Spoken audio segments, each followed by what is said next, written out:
Thank you all for coming. I am Assistant Commissioner Jackson Bennett. I'll be holding the service for Anyone got today bandages? for our fallen brothers, fathers, sons, grandfathers. We Yum, yum, acknowledge yum, the yum. traditional owners and recognise their continuing connection to the land, waters and culture. We pay respect to the elders, past, present and emerging, today along with Australians everywhere. We gather to remember those who have served to defend Australia. We do this because it is the anniversary of the day when the Australian and New Zealand soldiers landed on the beach at Gallipoli in That's my mum. Turkey on the 25th of April 1915, 106 years ago. This was the first major military campaign for soldiers from Australia and New Zealand. Since then, on the 25th of April, has been known as Anzac Day. Anzac comes from the name Australian and New Zealand Army Corps. It was shortened to Anzac in 1915. Since then, when Australians and New Zealanders have served together, they've often been known as Anzacs. At Gallipoli, Australians and New Zealanders served with soldiers from other nations including England, France and India. The Australians at Gallipoli come from all sorts of backgrounds, but they shared the terrible experience of war. Ever since then, for the 106 years and long after today, the men and women in our Navy, Army, Air Force, and Air Force have been honoured the memory of our original Anzacs. On Anzac Day, there are many ways to honour people who have served and those who continue to serve in Australia's armed forces. We can gather today like this, attend a dawn service or an Anzac Day march. We can also wear a sprig of rosemary as a symbol of remembrance. Towards the end of the ceremony, the last post will be played on a bugle. This historical music was played in army camps to announce Fucking me. the end of the day, a time when soldiers should be resting. The last post is played today for those who have made the ultimate sacrifice. It means that they have done their duty and are now at rest. After the last post, there'll be a minute of silence. This is the time to think about those who have served in Australia's armed forces, those who continue to serve, and those who have lost their lives. I will now play the last post, and rouse, I believe it's pronounced. Could you all inform me if this is too loud? I haven't tested this in the stage room yet. 1 second.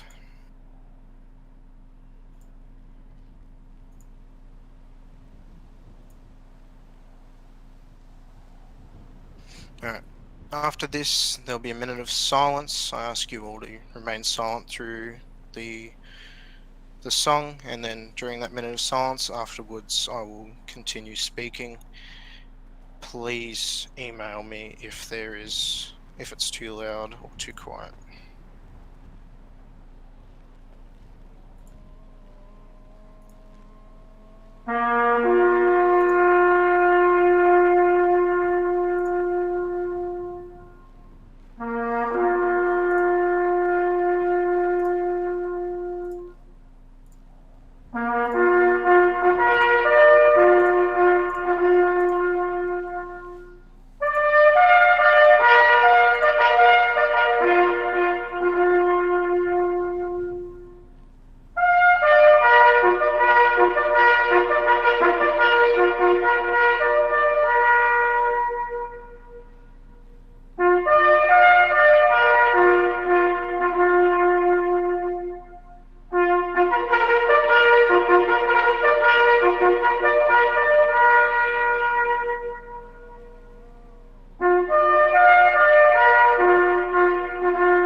Thank you.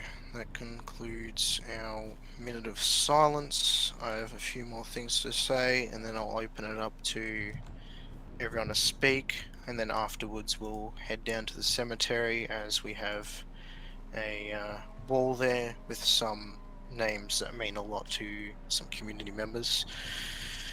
106 years ago, at 4:30 a.m. local time, 16,000 Australians and New Zealanders sat silently as their boats approached the beach. The only noise heard was water lapping against their boats and the sound of their own heartbeats. As they got closer to the beach, all they could hear was distant gunshots.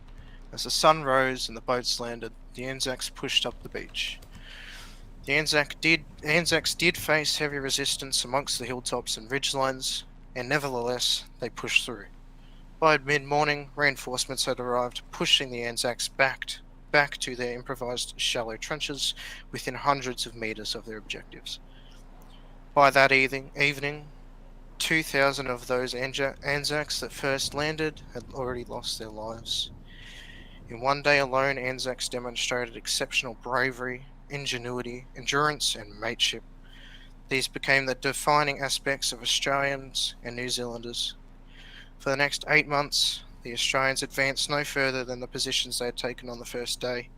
The British and French forces farther south were also unable to break out of their positions. The battles fought by the Australian Imperial Force at Gallipoli are widely regarded as the foundation legend of Australian military history, and a potent symbol of federated Australia. When you go home, tell them of us and say, "For your tomorrow, we gave our today." Despite being enemies, the Anzacs and the Turkish developed a profound respect for each other. Many described the fighting as fierce but gentlemanly. This quote from Kemal Atatürk, himself a former Turkish president in 1934, perfectly demonstrates this. It reads as follows: "Those heroes that shed their blood and lost their lives, you are now laying in the soil of a friendly country. Therefore rest in peace. There is no difference between the Johnnies and the Mehmets. Where they lie side by side here in this country of ours, you are the mothers who sent their sons from faraway countries. Wipe away your tears. Your sons are now laying in our bosom, and are in peace. Having lost their lives on this land, they have become our sons as well." End quote. In 1985, the Turkish government happily recognised the name Anzac Cove for the site of the landings. A quote which was by the Anzac commander General Birdwood also shows the profound respect between our nations. It also reads as follows: "The Turkish soldier will give his life for his country without hesitation. He is a tough, brave soldier. But when a ceasefire is called, he is gentle and humane, and will bandage the wound of his enemy and carry him on the back to save his life. Such a soldier hasn't been seen before on this earth. Despite being an enemy, it is important to still treat them with respect, and you will be treated the same. It takes a lot of courage to fight your enemies, and a lot more to respect them. Our heroes will be remembered not only by us, but by the future generations of Turkish soldiers and military men and women. In return, we shall remember their soldiers as well. They shall not grow old, as we that are left grow old. Age shall not weary them, nor the years condemn.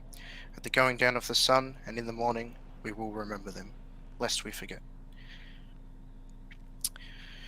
I'd like to thank the National Museum of Australia for making so much information regarding the Anzacs available. This does conclude the official service. However, if some people would like to say some things, could you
Check the mic and make sure it sound right, boys.